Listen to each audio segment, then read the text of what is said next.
शांति। आज 25 अप्रैल 2024 के बाबा के अनमोल मधुर महावाक्य सुनेंगे। आज की बाबा की मुरली है कि बच्चे, तुम्हें अपने संग की बहुत संभाल करनी है, क्योंकि कहा जाता है कि संग तारे कुसंग डूबोए। तो जितना बाप के संग में, ज्ञान के संग में रहेंगे, उन्नति होती जाएगी, और जितना ही संग दोष में फंसते जाएंगे तो बेड़ा विषय सागर में डूब जाएगा। इसलिए बाबा कहे, बाप जो समझाते हैं उसमें बच्चों को जरा भी संशय नहीं आना चाहिए। तुम बच्चों को आप समान पवित्र और नॉलेजफुल बाबा बनाने आए हैं, तो बाप के संग में ही सदा रहना है। दूसरा, बाबा श्रीमद् भगवत गीता को याद करते हैं कि यही पुरुषोत्तम संगम युग का समय है जब गीता एपिसोड चल रहा है, और इसीलिए तुम्हें पुरुषार्थ कर उत्तम पुरुष अर्थात देवता बनना है।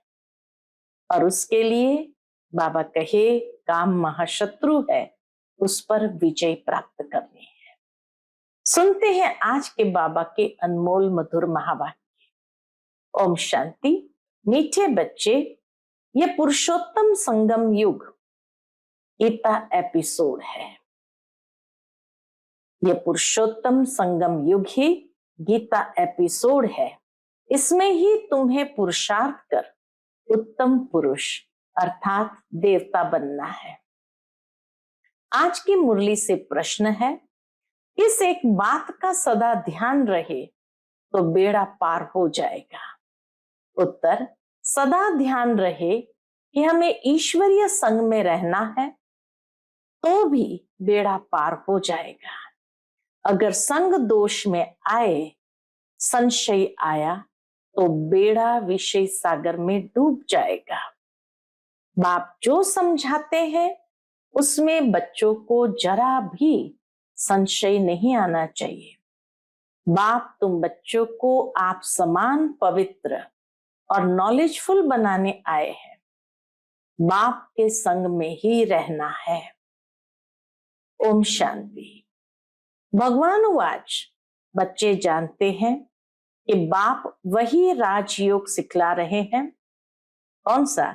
जो 5000 वर्ष पहले समझाया था। बच्चों को मालूम है, दुनिया को तो मालूम नहीं है। तो फिर पूछना चाहिए, गीता का भगवान कब आया? भगवान जो कहते हैं, मैं राजयोग सिखलाकर तुमको राजाओं का राजा बनाता हूं, वह गीता एपिसोड कब हुआ था? ये पूछना चाहिए। यह बात कोई भी नहीं जानते हैं। तुम अब प्रैक्टिकल सुन रहे हो। गीता का एपिसोड होना भी चाहिए कलयुग अंत और सतयुग आदि के बीच में। बाबा कहे, गीता का एपिसोड होना भी चाहिए कब? कलयुग अंत और सतयुग आदि के बीच में। आदि सनातन देवी देवता धर्म की स्थापना करते हैं तो जरूर संगम पर ही आएंगे। पुरुषोत्तम संगम युग है जरूर। बल पुरुषोत्तम वर्ष गाते हैं, परंतु विचारों को पता नहीं है। तो मीठे मीठे बच्चों को मालूम है, उत्तम पुरुष बनाने के लिए अर्थात मनुष्य को उत्तम देवता बनाने के लिए बाप आकर पढ़ाते हैं। मनुष्य में उत्तम पुरुष ये देवताएं अर्थात लक्ष्मी नारायण है। मनुष्य को देवता बनाया इस संगम युग पर है।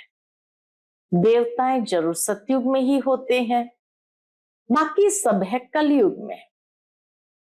तुम बच्चे जानते हो, हम है संगम युगी ब्राह्मण।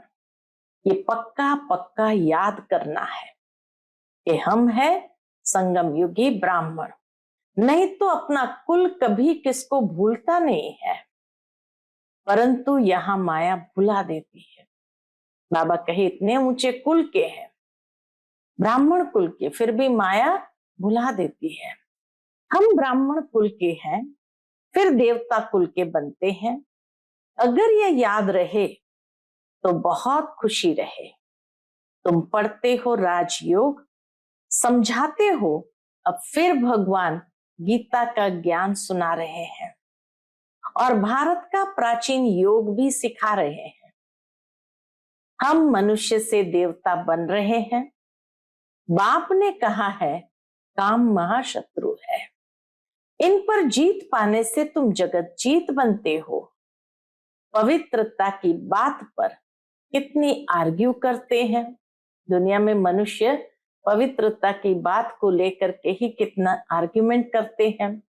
मनुष्य के लिए विकार तो जैसे एक खजाना है। लौकिक बाप से ये वर्षा मिला हुआ है। बालक बनते हैं तो पहले पहले बाप का ये वर्षा मिलता है। शादी बर्बादी कराते हैं और बेहद का बाप कहते हैं काम महाशत्रु है, तो जरूर काम को जीतने से ही जगत जीत बनेंगे। बाप जरूर संगम पर ही आए होंगे। महाभारी महाभारत लड़ाई भी है, हम भी यहां जरूर है।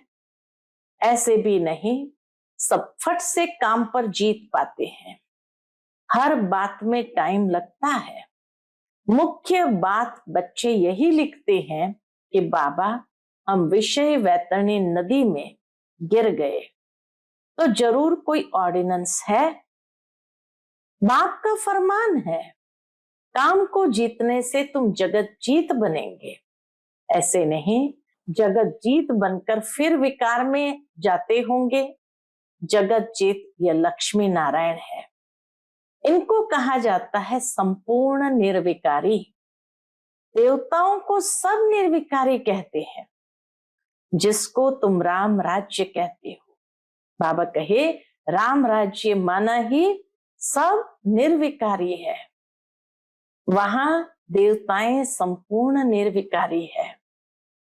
वह है वाइसलेस वर्ल्ड, यह है विशस वर्ल्ड, अपवित्र गृहस्थ आश्रम। इस दुनिया के अंदर विशस वर्ल्ड में अपवित्र गृहस्थ आश्रम। बाबा ने समझाया है तुम पवित्र गृहस्थ आश्रम के थे, अब 84 जन्म लेते लेते अपवित्र बने हो। 84 जन्म की ही कहानी है। नई दुनिया जरूर ऐसी वाइसलेस होनी चाहिए। लक्ष्मी नारायण का जहां राज्य हो ऐसी वाइसलेस होनी चाहिए। भगवान जो पवित्रता का सागर है वही स्थापना करते हैं। फिर रावण राज्य भी जरूर आना है। नाम ही है राम राज्य और रावण राज्य। रावण राज्य माना ही आसुरी राज्य।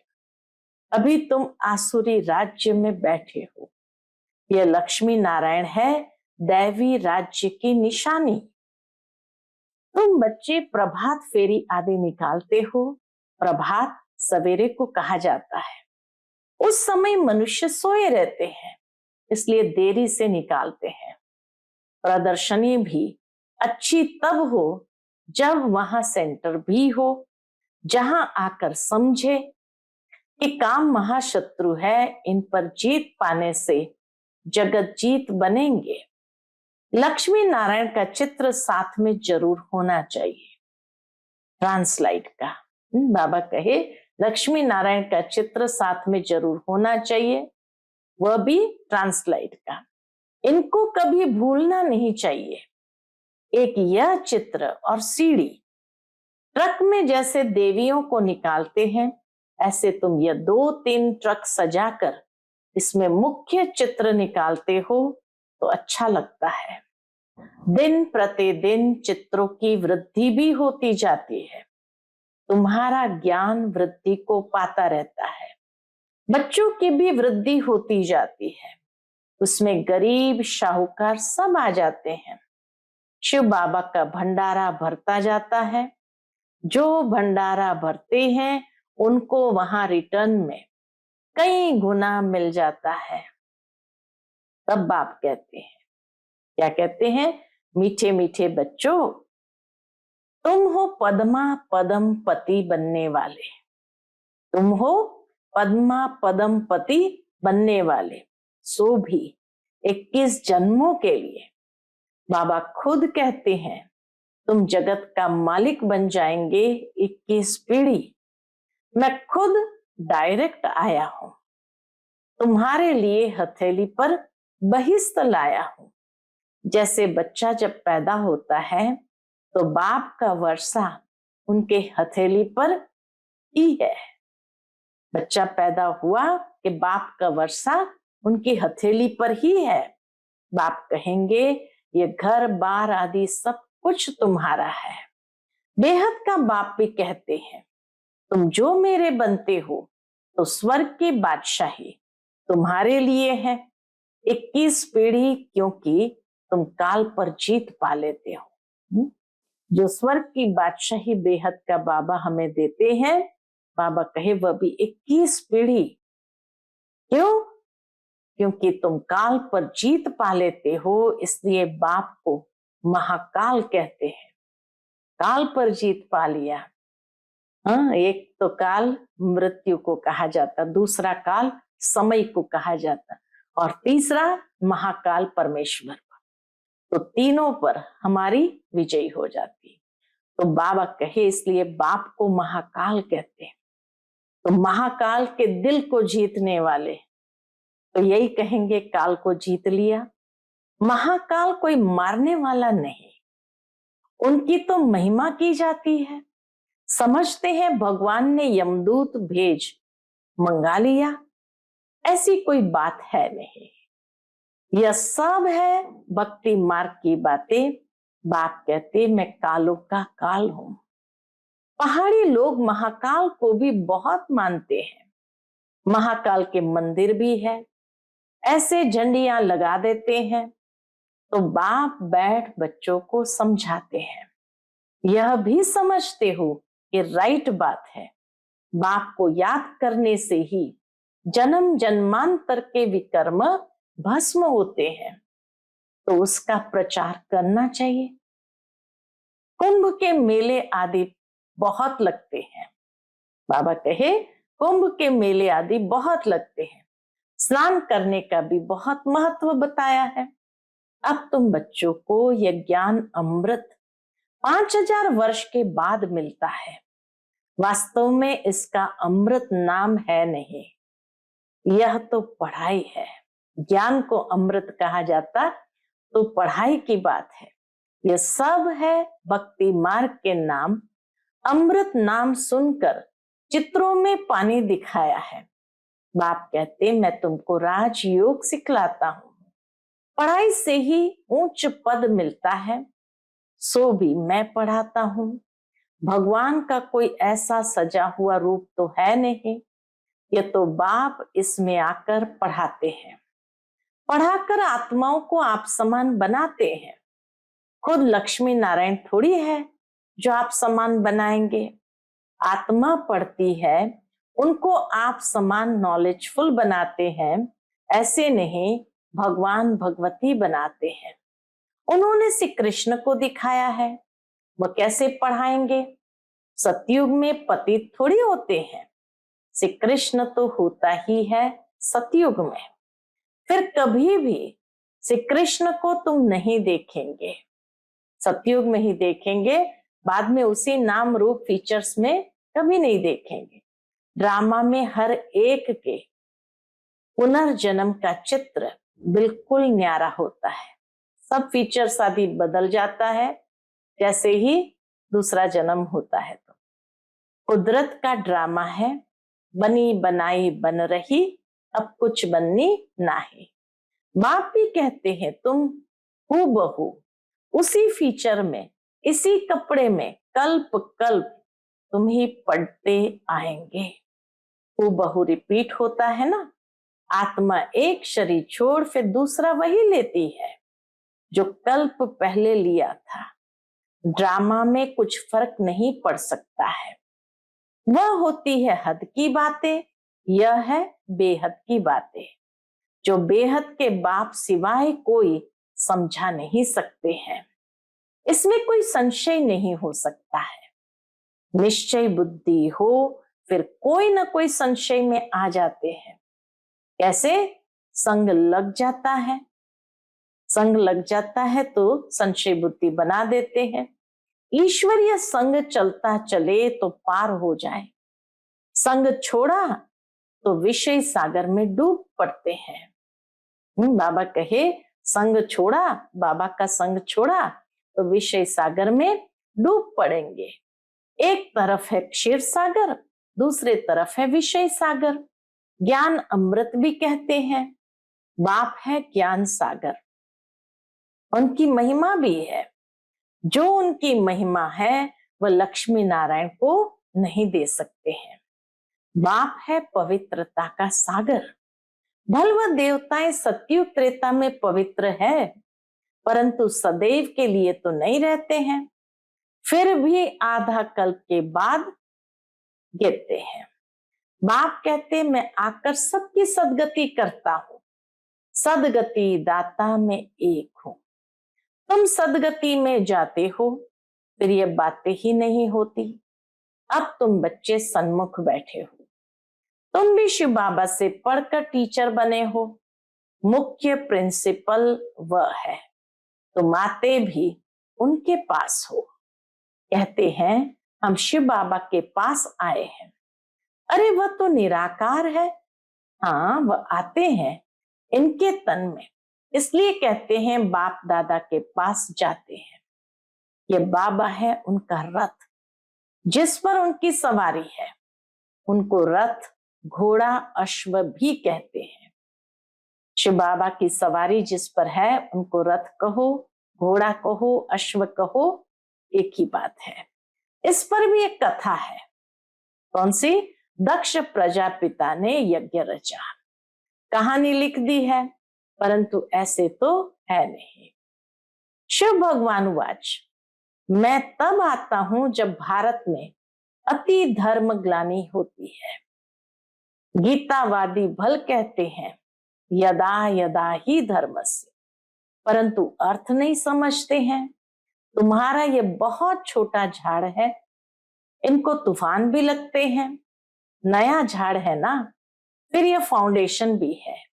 इतने अनेक धर्मों के बीच में एक आदि सनातन देवी देवता धर्म का सैपलिंग लगाते हैं। कितनी मेहनत है। औरों को मेहनत नहीं लगती है, वह ऊपर से आते रहते हैं। यहाँ तो जो सतयुग त्रेता में आने वाले हैं उन्हों की आत्माएं बैठ पड़ती है। जो पतित है उनको पावन देवता बनाने के लिए बाप बैठ पढ़ाते हैं। गीता तो यह भी बहुत पढ़ते थे। ब्रह्मा बाबा भी गीता तो बहुत पढ़ते थे।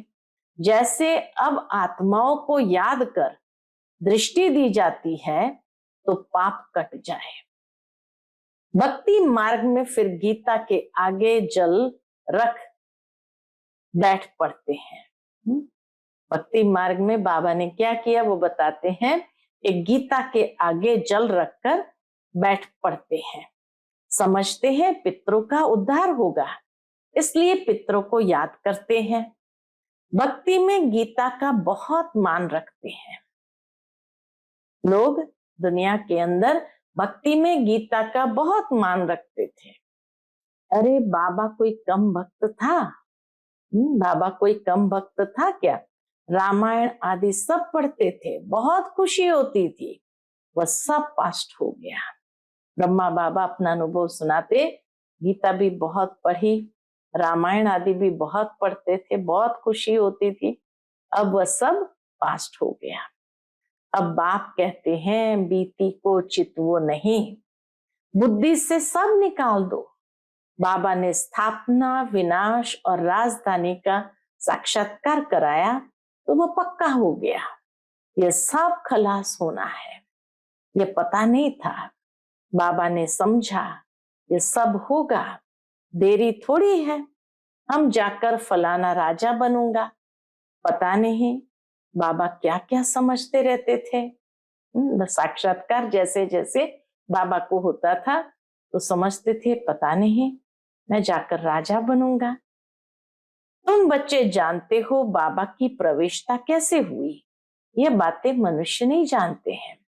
ब्रह्मा विष्णु शंकर का नाम तो लेते हैं, परंतु इन तीनों में से भगवान किसमें प्रवेश करते हैं अर्थ नहीं जानते। वह लोग विष्णु का नाम ले लेते हैं। अब वह तो है देवता, वह कैसे पढ़ाएंगे। बाबा खुद बतलाते हैं, मैं इनमें प्रवेश करता हूं, इसलिए दिखलाया है ब्रह्मा द्वारा स्थापना, वह पालना और वह विनाश।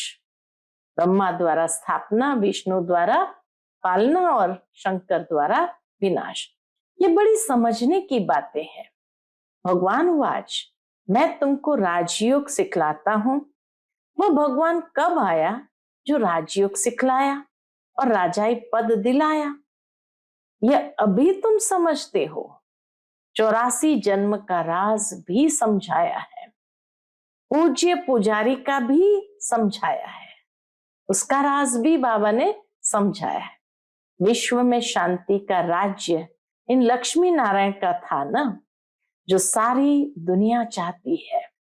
जब लक्ष्मी नारायण का राज्य था तो उस समय सब शांति धाम में थे।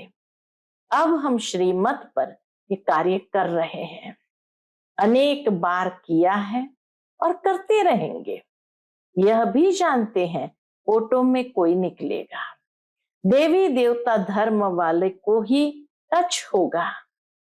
भारत की ही बात है, जो इस कुल के होंगे वह निकल रहे हैं और निकलते रहेंगे। जैसे तुम निकले हो वैसे और प्रजा भी बनती रहेगी। जो अच्छा पढ़ते हैं वह अच्छा पद पाते हैं। मुख्य है ज्ञान योग, मुख्य बात है बाबा कहे ज्ञान और योग। योग के लिए भी ज्ञान चाहिए, फिर पावर हाउस के साथ योग चाहिए।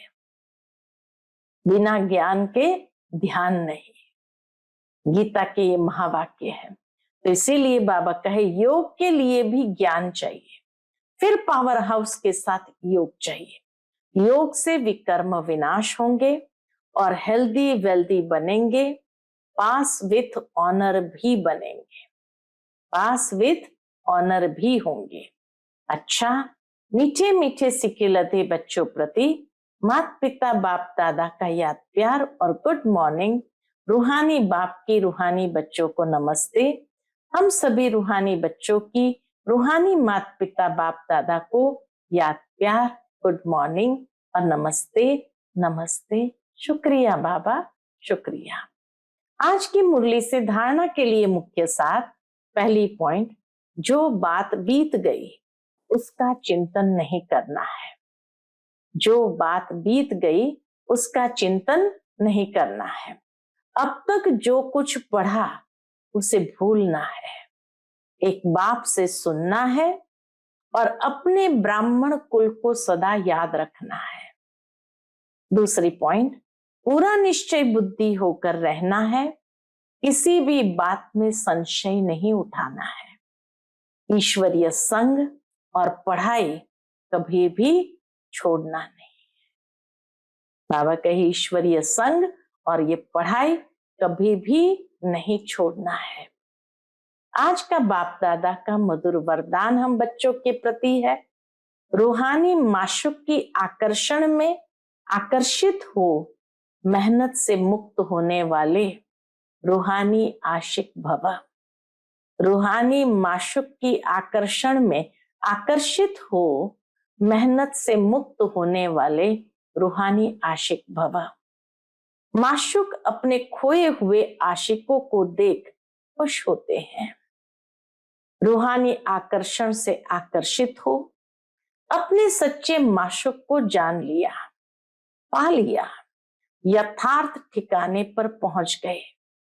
जब ऐसी आशिक आत्माएं इस मोहब्बत की लकीर के अंदर पहुंचती है तो अनेक प्रकार की मेहनत से छूट जाती है, क्योंकि यहाँ ज्ञान सागर के स्नेह की लहरें, शक्ति की लहरें सदा के लिए रिफ्रेश कर देती है। यह मनोरंजन का विषय स्थान, मिलने का स्थान आप आशिकों के लिए माशूक ने बनाया है। आज का स्लोगन है, एकांतवासी बनने के साथ साथ एक नामी और एकानामी वाले बनो। एकांतवासी बनने के साथ साथ एक नामी और एकानामी वाले बनो। भावार्थ ये कि जितना जितना व्यक्ति एकांत में यानी साइलेंस में होगा तो एक नामी अर्थात एक परमात्मा को सहज ही याद कर सकता है। इतना ही नहीं लेकिन उस एक के अंत में जा सकता है, उस याद की गहराई में जा सकता है और उसी समय हमारे संकल्प श्वास शक्ति की इकोनॉमी हो जाती है। तो इसीलिए बाबा कहे एकांतवासी बनने के साथ साथ एक नामी एक की याद और अपने संकल्प बोल कर्म शक्ति सबका जो व्यय है वो समाप्त हो जाता है, तो एकानामी वाले बन जाते हैं। अच्छा, ओम शांति।